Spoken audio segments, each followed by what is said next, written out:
Yo guys, what's up? It's me again. So for today's video guys, magluluto na naman tayo. Lagi naman tayo nagluluto eh.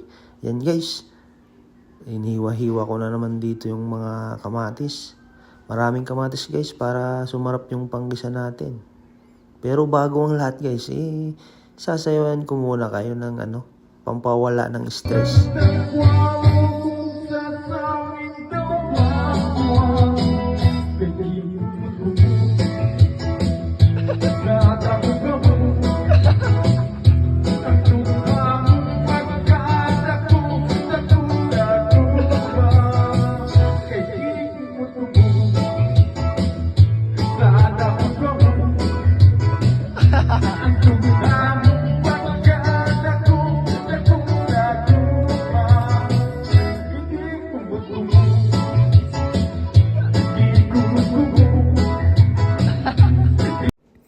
Oh, ito na pala ang lulutuin natin, guys. Oh, 'di ba?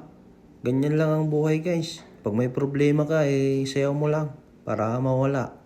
Kaysa naman ma-stress ka pa diyan, mamaya matigok ka. Hindi mo na matikman yung luto ng Panginoon. Ito na, guys. Ito na ang lulutuin natin ngayon. Napakuluan ko na. Ang tahong, isa sa mga favorite ng mga kalalakihan. Siyempre, tahong ni Carla. Alright. Shit.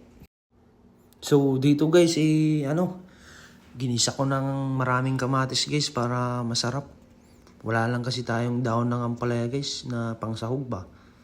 Mas masarap sana guys. Pero okay lang. Masarap pa rin naman ako magluto. Kahit naman ako, masarap din. Pambihirang buhay ka. Siningit ko pa nga talaga. Ayan nalaman tuloy. Sana all. So guys, ito na. Gigisa na natin guys. Bakit kaya guys yung tahong na to painitin mo lang ng konti, bubuka na. Si Mrs. bigyan mo na ng 1K, hindi pa bubuka. Pambihirang buhay yung Mrs. na yan. Magsarado sana. Gago! So guys, after ko na nga ginisa guys, I just put a little bit water.